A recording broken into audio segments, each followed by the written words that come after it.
So today we will discuss about one of the most important topics, okay, which is foreign direct investment. All right. Foreign direct investment is very important, okay, because it's considered as one of the main determinants of economic growth, okay. It has, in most of the empirical studies, it has been found that it is really significant determinant, okay, which is, significantly increases economic growth.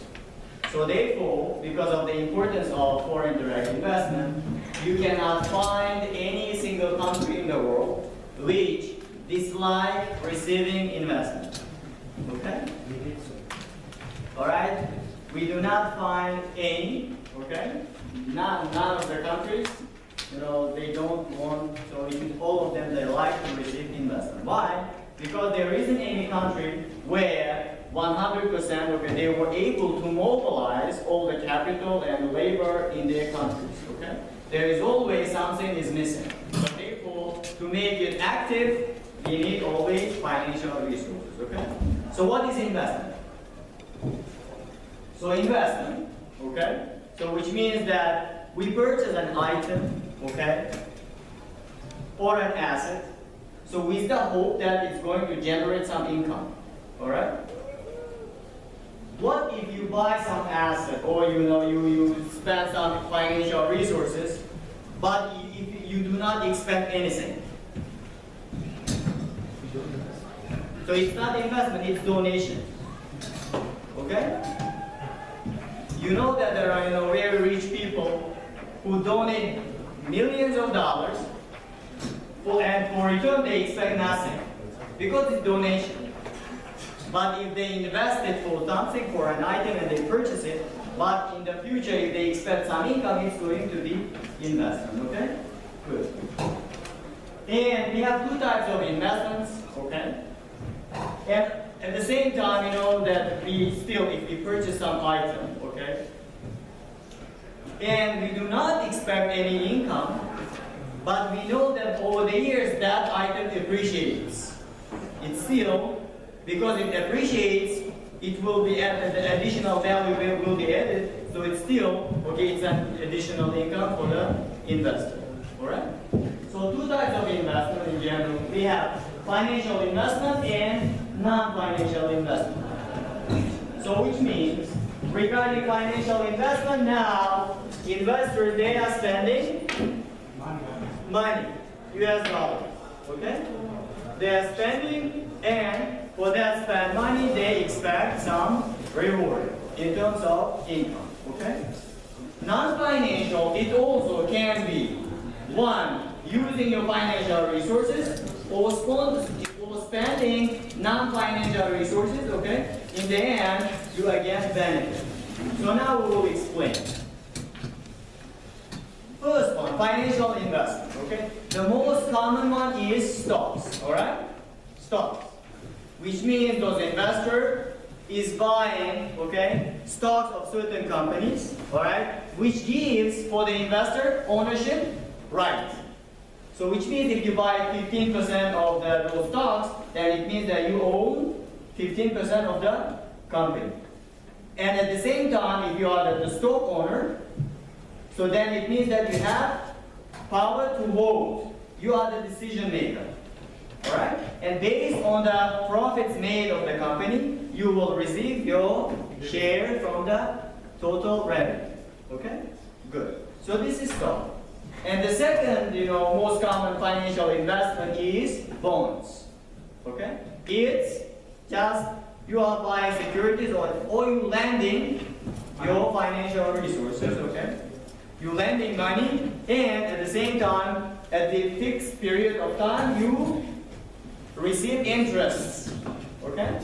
You receive interest. So these bonds, again, considered as financial instruments, okay? Investment. And the third one is mutual funds, okay? It's pool of investment. Okay, I will explain you with a simple example. Let's consider two people, okay? Two people. Both of them, they have $1 million of savings. both. Okay? Which means they have it. So what do you think? Is it okay if you have that money and you just put it under your pillow and you are very happy that you have that money under your pillow? And it is very inactive, okay, idle money. Is it good? If you have it, it's good. But if you have it and keeping under the pillow, it's not good. It matters how we get it. Okay?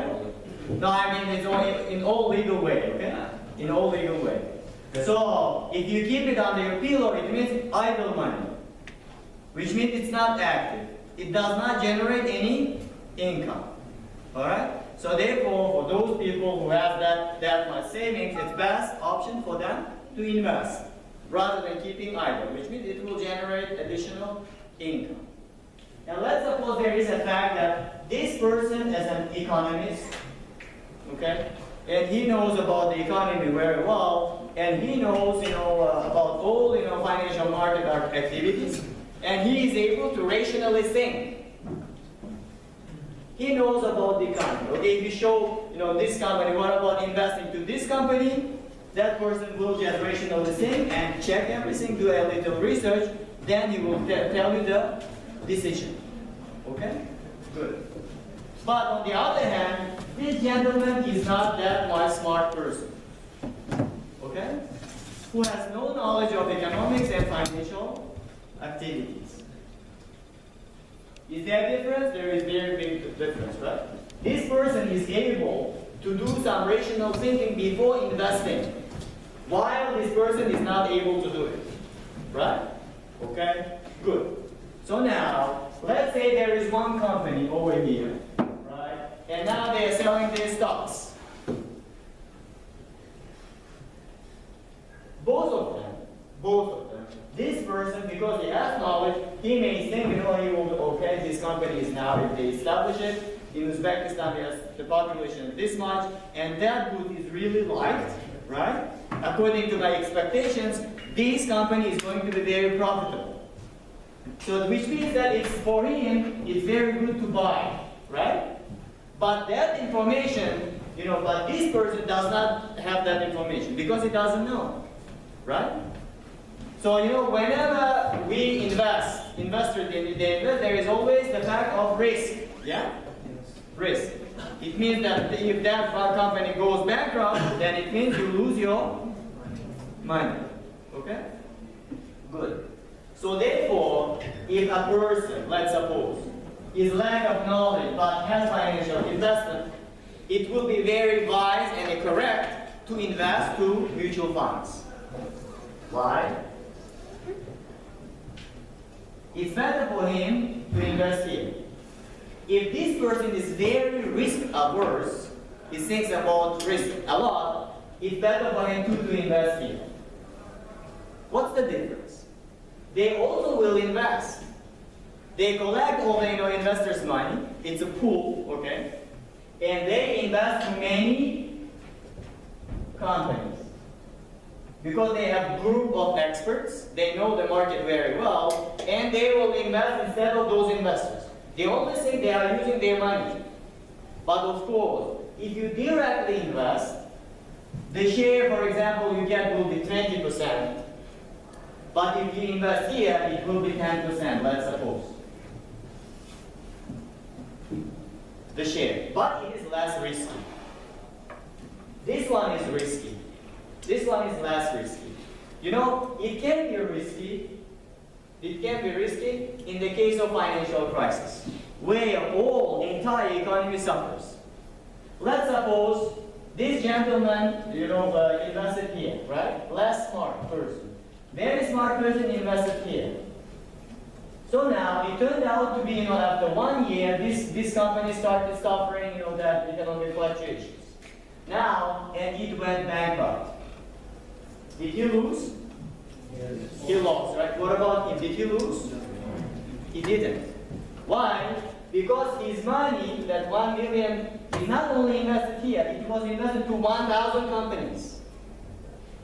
Alright? If one company, becomes bankrupt, it doesn't mean that 999 will go bankrupt. Okay? So it's risk diversification. So which means it's a good thing to diversify the risk. So mutual funds, that the only benefit is this one. Of course, the return will be less because they, minimize the risk. Okay, good. And another thing that real estate. Of course, if the country is stable, which means there is no economic or political uncertainty, then in those countries usually real estate prices always increase, go higher and higher and higher. Why? Because one factor is population grows, right?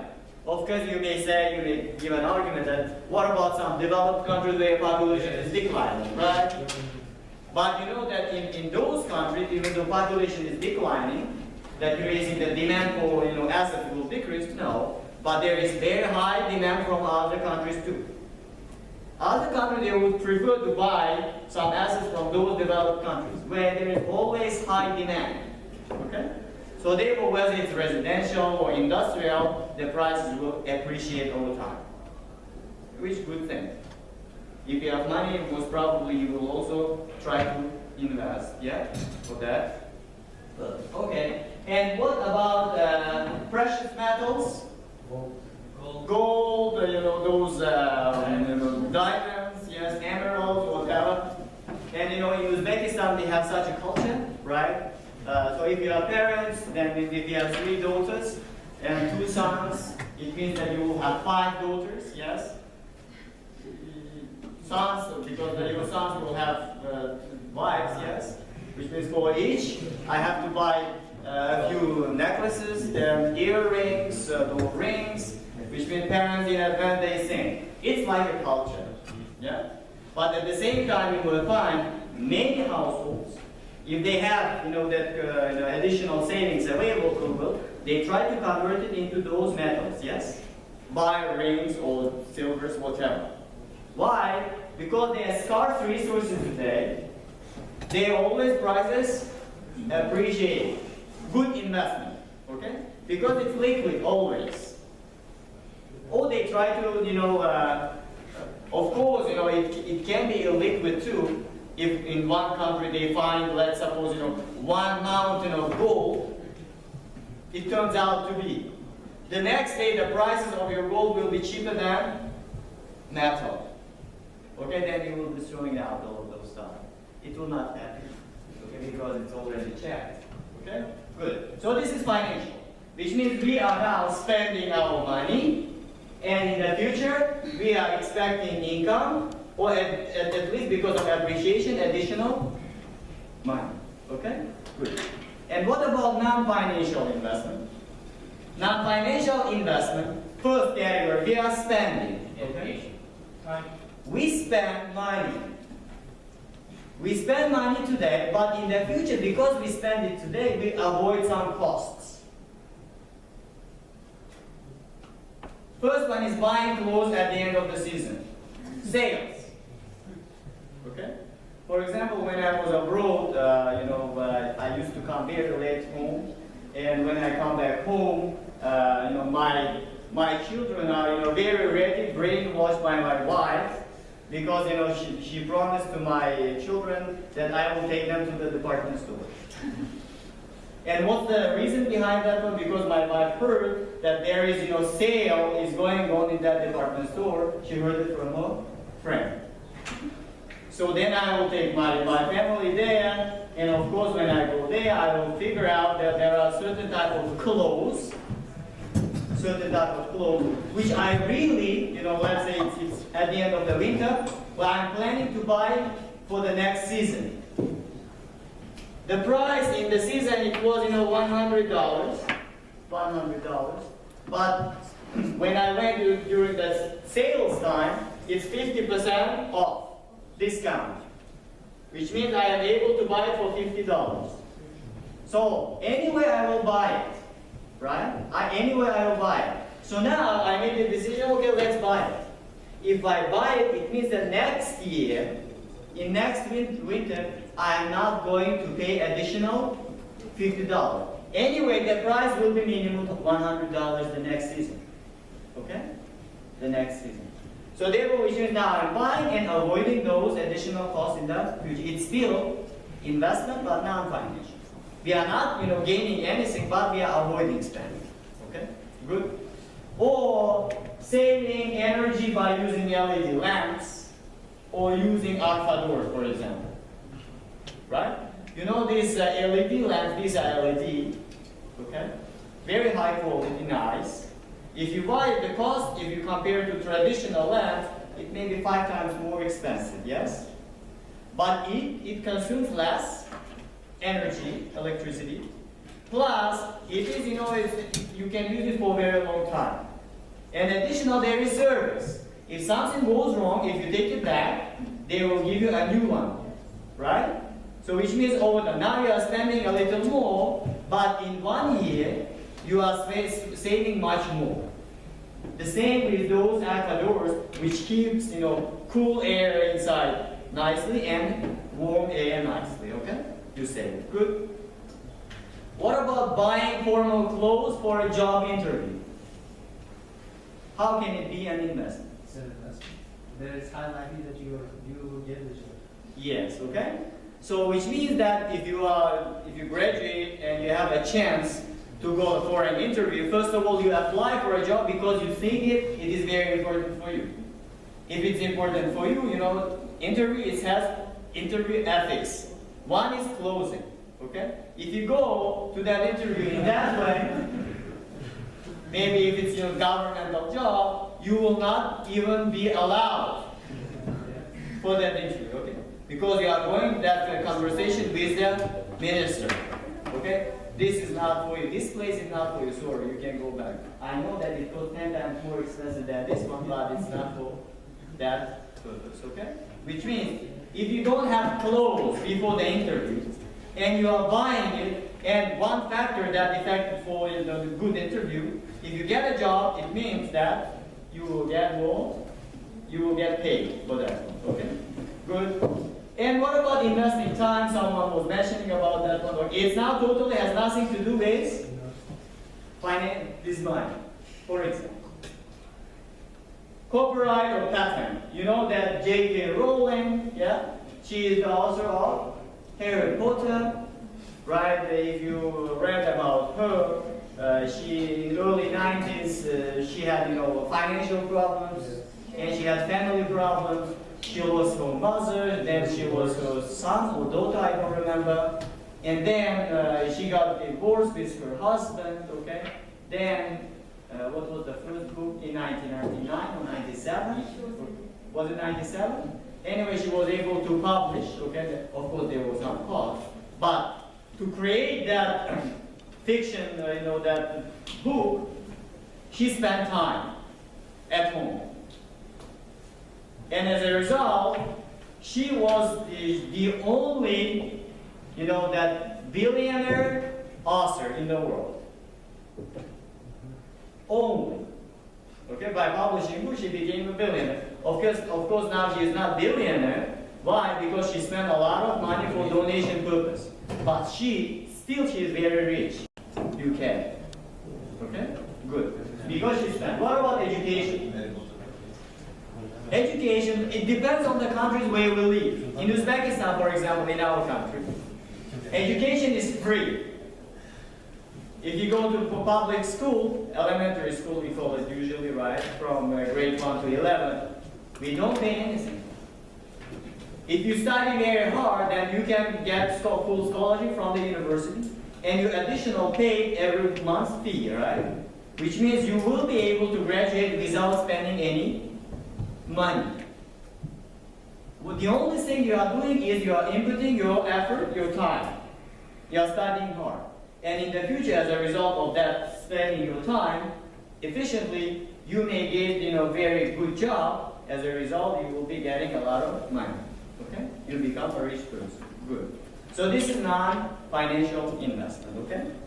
What about international flow of financial resources? First one, let's consider development assistance, okay?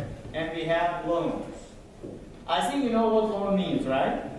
So some institutions, financial institutions, they try to loan their money, right? Financial resources or countries, they try to loan money to other countries. And what do they expect for lending that money? Interest. Interest, right? And it's very good for them if they receive as much interest as possible. Yes? For those financial resources, they would like to have as high interest rate as possible. Right? It's good for them, for those institutions. And what about development assistance? It's also like loan, okay, which is given by institutions or nations, okay, but it's for development purpose, assisting. For example, World Bank, they do it. We have developing countries, or we have third world countries, which means the infrastructure is not good. All right? Those developed countries, or those institutions, okay, World Bank Group or whatever, they try to give development assistance, those financial resources, to make their economy better. Do they, request any interest rate? They do. Okay? Maybe there are some exceptions, they're like 0, then it will become donation. Okay? But they do.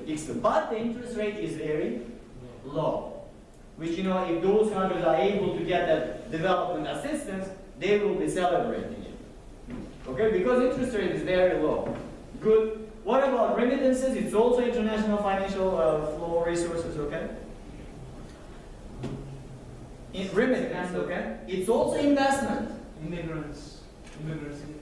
Migrants, they send money back home, right? Yes. So those immigrants who are living in abroad, they are sending money back home. Good. So, and it's the most preferred type of investment. Why? There is no interest rate that we have to pay. So why do we consider it as investment? Okay, but it's households who are receiving it, right? If households receive that remittance from their children from abroad, thousands of dollars, are they going to keep it at home? No. Maybe they will start building house. If they start building house, it means that they will start buying all those construction goods. And they will be hiring people for building those buildings, okay? Which means they will be buying goods from many sellers who produce construction goods. And those people are employed, which is going to increase employment, and there is higher demand for those goods. And if it's very high because of that one, they will be also hiring more people to produce more goods. As a result, the economy will start growing. Okay? Which means that investment will increase consumption in the country, which is a good thing. Okay. And what about foreign investment? Okay, there are two types. One is portfolio investment, and the other one is direct investment. Both are foreign investment. Okay. Portfolio investment can be not foreign too, but we are not considering foreign. Okay. Portfolio and direct investment. Now we will consider one by one. Portfolio investment. Okay. Purchase of portfolio of securities, like bonds and obligations. All right. So once you are, investing that portfolio investment, you are considered as passive investor. Why? You are lending your financial resources, okay? And in fixed period of time, maybe after 1 year or 2 years or after 6 months, you are expecting those interest rates for that money you lended, okay? And for example, in the case of standards of US, United States of America, they consider, it's not only bonds, okay? Let's suppose, if you buy stocks from one company, but it's less than 10%, which means that according to most of the developed countries, if your share in stock is less than 10%, it does not give you ownership. You are owing this 10%, less than 10%, but you are not able to vote. You are not decision maker. Okay? You are not decision maker. The only thing that of course you will receive but you are not decision maker. Which means if you dislike certain type of policies which are going to be implemented, within the organization, you cannot say you are not able to do it. Passive, therefore. Okay? Which means both is clear. Even with stocks, it can be portfolio investment too. Okay? Good. And what about foreign direct investment? So now you invest into a business in a foreign country, yes, and which gives you ownership rights. You are the owner. The more stocks that you have, more shares you have in that business. Okay? So again, according to the Organization of Economic Cooperation and Development, OECD, so according to them, they specified with over 10% share of stocks. If you purchase over 10% stocks of a company, then it means that investment you are making considered as foreign direct investment. If it's less than, portfolio investment. Okay? Good. So which means if you are owing more than 10% of stocks of that business, then it means that any decisions or any policies that are going to be implemented in the company will not be done without your permission. Okay? So which means that you have to sign that agreement. Okay, then it seems that it's good. Alright? So those group of the stakeholders, they will come together and they will agree. Okay? This is foreign direct investment. Good? And usually who, okay, invests the most? Individuals or corporations? Corporations, right? So, or we call them multinational corporations, yeah? So those are all multinational enterprises, same. So why do we call them multinational? Because they operate in more than one country. There are corporations, okay, which their activities are within the country, but if they extend their businesses and open their affiliate companies in other countries, it will become multinational. Multinational corporations, okay? Good. And there are a list of them, so many, okay? These are very big multinational companies, so Coca-Cola, KFC, Adidas, whatever. Because now they are producing their goods and services in many countries. Regarding McDonald's, you already know they are operating in 119 countries, okay? In 119 countries. Multinational corporations. Good. The multinational corporations, okay?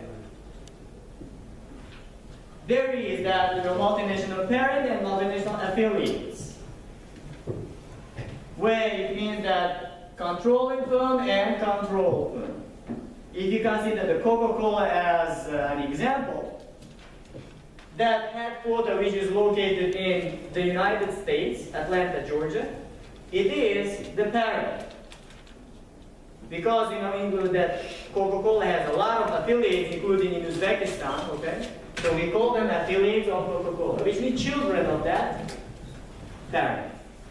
Okay? Nicely in a beautiful language, we say it, affiliate, not children. Then we say subsidiary. Then we call it subsidiary. Affiliate. Subsidiary? Yes. Subsidiary. Subsidiaries. But we have this name given for them, okay? That's academical. Subsidiary, maybe it can be implemented, but in other terms. So now, these are names regarding multinationals, okay? Good. And we have two types of strategies of foreign direct investment. First one is Greenfield Investment, okay? Greenfield Investment. What is Greenfield Investment? So now, regarding Greenfield, the name itself is a one hint for you, okay? Green. That KFC that was opened recently in front of our university, it is a perfect example of Greenfield Investment. Why? Before building that building and establishing that business, what was there? Nothing. There was nothing, right? There was nothing. But the location is very nice place, okay? It's the heart of Tashkent, okay? and they bought that land, okay? So which means they started business there from nothing. And they planted the seed, okay? And it started growing, it's green. And it gives honey. Okay, they established this business from zero, from scratch. So that KFC now, the building is American style. Inside those seats, okay, the environment is all American. And the KFC they're preparing is American menu, yeah, which is all American. So now, it's perfect example regarding that Greenfield, okay? They start from nothing, okay? And the second one was the KFC, McDonald's, they are all, okay? And what about the second one, Brownfield investment, okay, acquisition or mergers. Now again, it's also hint that brown, which means that in that field there was a tree already. There was a tree, and that tree had branches, okay? But the problem is, because of financial difficulties, it was not giving fruits. Okay? So which means that one investor, if they invest into this business, because it's lack of financial resources, then it will start giving fruits. For example, Tata Motors, Indian automobile producing company, multinational corporation, okay, very strong financially. And a few years ago, they bought Jaguar and Land Rover. You know, these cars are considered very expensive, okay? And they belong to Tata today, okay? Very expensive. Which means these companies, they were going through financial difficulties, all right? So they Tata, they had those financial resources, they bought them. Why do we consider, the brownfield investment? Because when they bought them, if that company was located in UK, that company still is there. They are doing the same job. They are producing Land Rovers and Jaguars, okay? The only thing what they are doing is investing. They need money to be invested and to produce, okay? So now they, got that, entire business which was there, and the only thing they invested, and now it started giving fruits again. All right? And Tata Motors, besides them, they bought some other brands too, like in Korea, they are Sanyong, okay, that also belongs to them. Okay, good. It's brownfield investment. I think you understand. Greenfield, it's green from zero. Okay, the brownfield, that the trunk is there, tree. Okay, good. All right, and what about production activities? Okay, there is horizontal FDI and vertical FDI. Horizontal FDI, for example, we may consider Coca-Cola. In late 1990s, that company was opened in Uzbekistan, right? Okay. What about before opening that multinational affiliate in Uzbekistan, that Coca-Cola? Were Uzbek people consuming Coca-Cola? Yes, we were still consuming, okay? But it was imported from Kazakhstan or from Russia, some other countries. Because that good belongs to foreign country.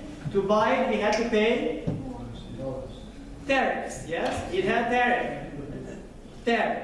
So which means that we were consuming same Coca-Cola that we are consuming today, but we were paying more. In case of horizontal FDI, those investors, they want to come closer to the consumers. And they open that business in Uzbekistan. The strategy is to supply those goods to Uzbek customers. Therefore, they have so many companies around the world. Okay? Of course, they may have long-term strategy, like to invest to foreign neighboring countries too, but the main is to local customers. One. Another one, why they investing to avoid tariffs, okay? To avoid tariffs. Another important factor. Good. Look, now if you consider Coca-Cola today in Uzbekistan, now it's super strong company. Why? Because people already are used for that drink. We have, national in Uzbekistan producing drinks, okay? We have it. But if you go to any wedding parties or whatever parties you go, and on the table that you see, you always see Coca-Cola. It is the power of that company that has influence on people. All right. A few months ago, not very recently, I don't know, they stopped production or something. They did something, and the number of Coca-Cola there was limit if you want to buy from supermarkets. And it was like a really big worry for some people, right? Okay. Which means if those companies reach that level, it will give them monopoly power. Okay? Which means that they will be generating even more income. Okay? Good. Nestle is another example. Okay, regarding that one, they also came to our country, and it's also horizontal FDI. Good. Okay, I explained this. Good. And another thing is, once they produce more and more, it gives them the opportunity to practice economies of scale. More produce, you are able to reduce those fixed costs. Okay? Costs are even cheaper. And now let's consider one example. Let's suppose one home country, okay? Home country. You may consider US or some other countries where they usually invest, okay? And there are two types of goods produced. Cost, or let's suppose price. The price of one good is, this much, $10. And there is another good, the different good, the price is $30. So, and this is demand curve for this country, and it represents market share in this country, right? So now their market share is much higher because the price is much lower. And this one is less because the price is high. Good. So now let's suppose this home industry wants to export to another country. Are they able to sell their goods with the same cost? No, right? So which means they will be able to sell it with extra additional tariffs. Good. As I already explained regarding horizontal FDI, so now if they want those industries, whether it's Coca-Cola or whatever, if they want to get this much market share, what should they do? They have to invest. Why? If they invest to this country, then their goods are not imposed by tariffs because it's homemade now. Of course, ingredients are coming from other countries, but still it's homemade. This is one. Good. And what about fixed costs? Look, for example, when KFC came to our country and they, established here, what did they do? Number one, they bought that empty land. Yes, I believe the cost of that land is very expensive. Okay, and they built here, that American-style building. I believe there are some construction work structure of the building, which means for that one they spend a lot, which are all fixed costs. Fixed costs. So now investors, they calculate, okay, what if we, export our goods? Of course, we know that there is tariff. Yes? It's going to be the price when you sold in Uzbekistan. Right? Okay? What about the fixed cost on the other hand? If the fixed cost price is going to exceed it, then investor will not make decision to invest. Do you understand? There is no, the incentive for that one because fixed is too high. Alright? So therefore, decisions can be made when fixed costs are lower. So which means that in the long run, in a few years, they can return all of those fixed costs back. Good. And what's the role of economic integration then? What if these two countries, they economically integrate? They sign free trade area or customs union, which means no tariff. Which means at least they are able to sell their goods with the same price in this country, right? In this country.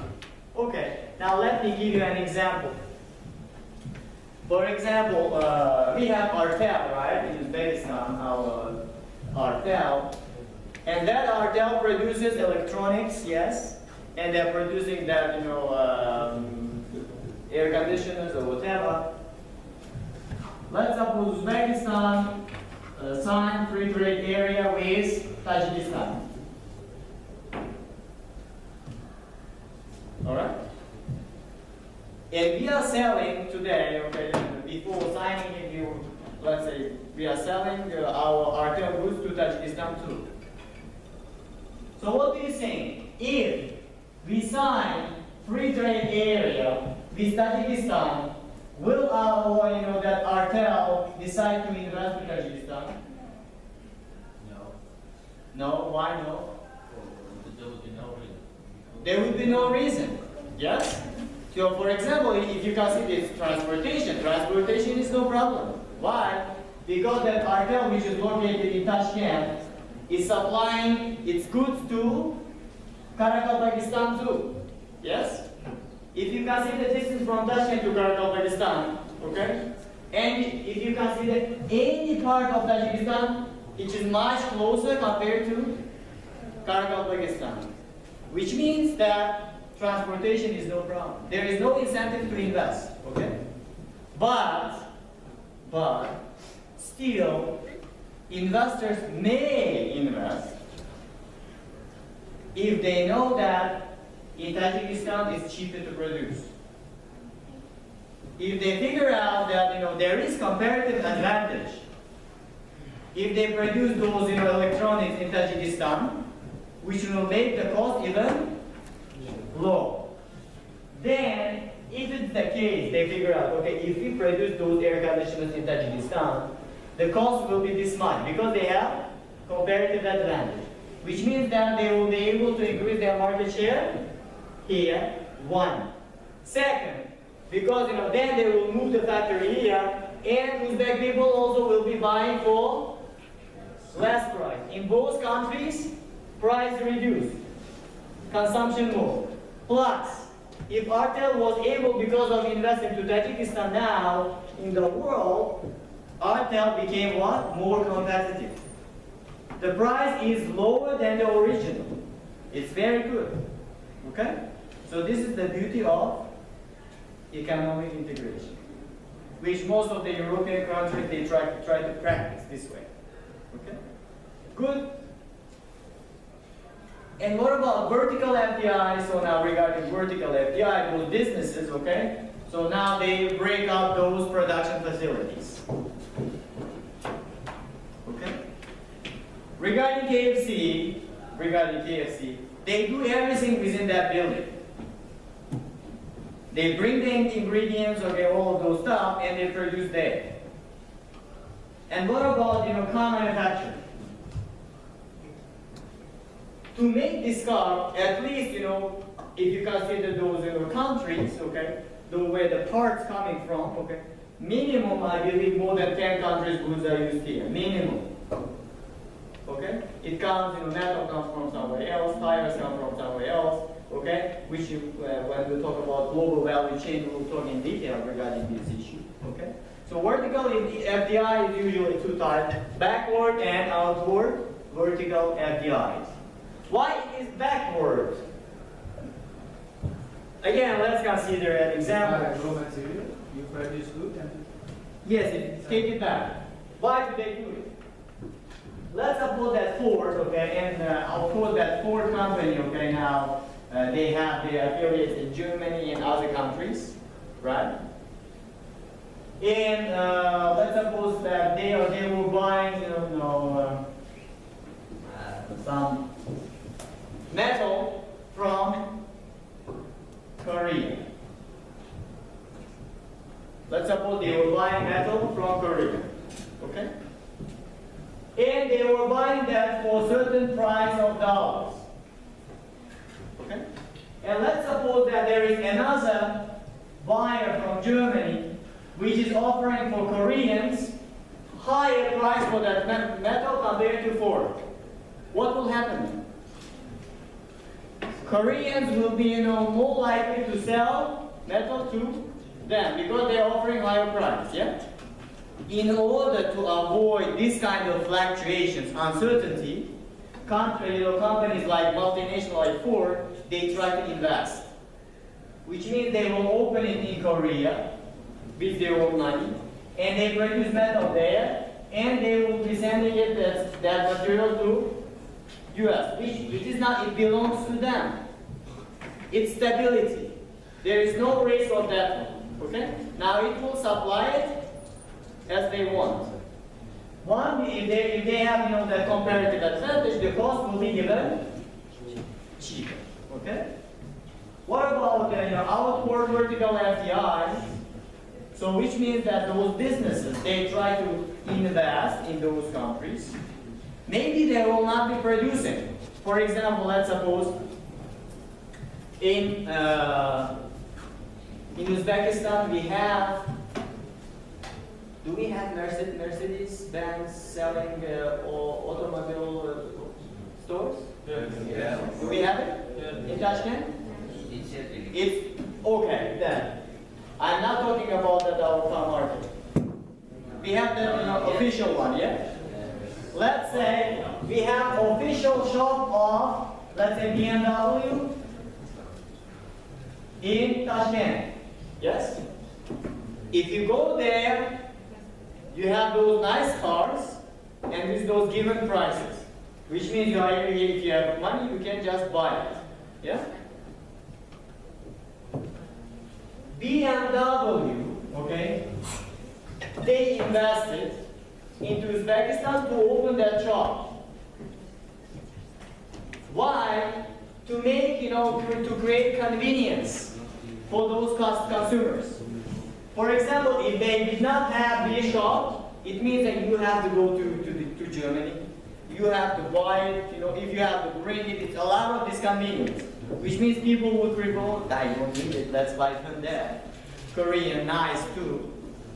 In order to that one, they do it. To come closer, then they will expand their business and expand their market share. It's also considered as vertical FDI. Okay? Good. So regarding this cost, again, this graph. How is it related to regarding backward FDI? One thing is, it keeps the cost stable because it belongs to them. Okay, it belongs to them. Ford company owns it, they don't change because it's theirs. Second one, lower the cost. They may be able to lower the cost if they invest because that country has comparative advantage. And what about fixed costs? The same story. Those investors, they do not expect to invest if the fixed cost is high. Okay? Good. And what about risk diversification? Multinational companies, they try to diversify their risks, okay, by opening many affiliates. For example, home country. Let's suppose Germany. Okay? Or let's suppose Nestle. Country A, country B. Or we may consider even that, American, Coca-Cola, for example. Okay? American Coca-Cola produced in US, they all really like that Coke and they drink a lot. In country A, let's suppose it's Japan, okay, which is, Americanization is very high. They really like Coca-Cola too. And let's suppose this country B is Venezuela, which is anti-American nation, which means they have very class relationship. But still there is Coca-Cola company, let's suppose. Okay? You know that the United States is the country which experienced two biggest financial crises. Great Depression in 1930s and Great Recession in 2008 and 9, yeah?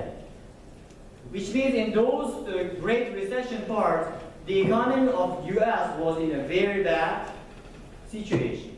Which means Americans were drinking less Coke because they were poor. Because Americans became poorer, Japanese were drinking less too.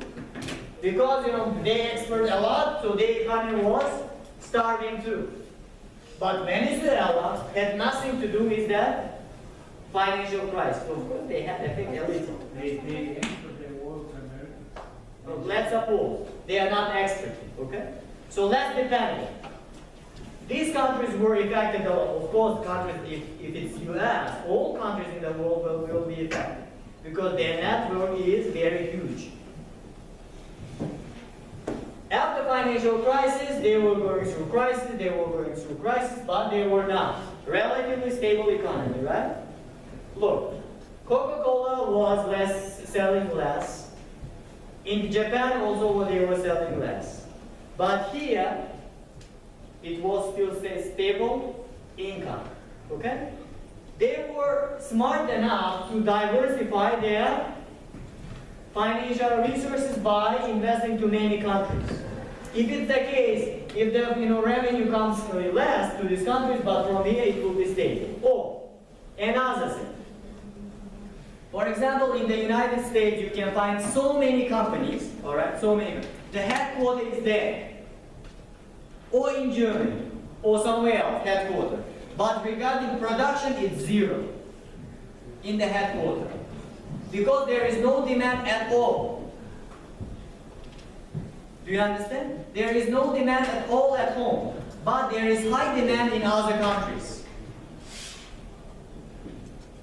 If in advance, if they did not, for example, if they did not invest it, let's say in 1990, there was very high demand for that good in the US, okay? And they were doing very good business. And because they're growing, they invested to Germany, they invested to Uzbekistan, which good is really light. Because people change over time, in 2000, okay, that demand for that good in the United States just disappeared. Did this business die? No. Even though there is no demand here, but they were smart enough to diversify their resources, and now they are making a lot of money from other countries. But still, headquarters is there. Okay? Diversification. Good. Okay. And what do you think? Which group of countries receive more FDI? Developing or developed?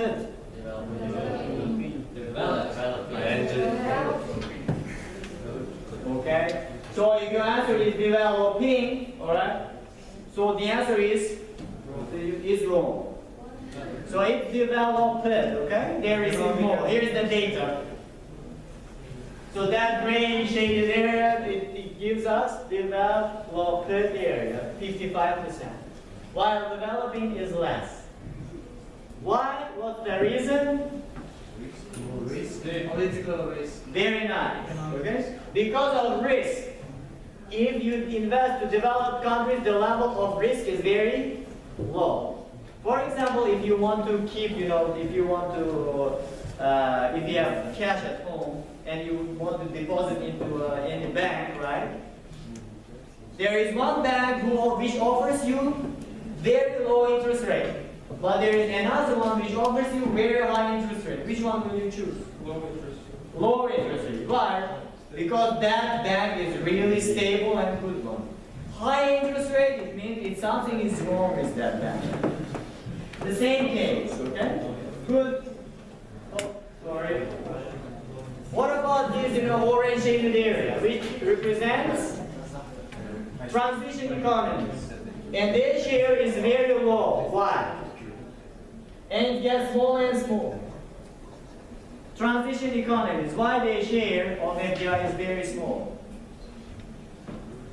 Because of this group, it's the most riskiest. Transition, it's still transiting. It did not get that stable economy. Okay, there is a lot of changes that may happen in there, which investors do not like. Like our. We are I think, almost getting rid of that problem. Okay, still we are transiting. Okay, we did not reach that one. So which investors don't like? They try to avoid because it may have some uncertainties. Okay, good. And these are the important, characteristics. All right, these are one of the, institutions they develop. If you look, one of the most important characteristic for investment is political stability in the country. Number one.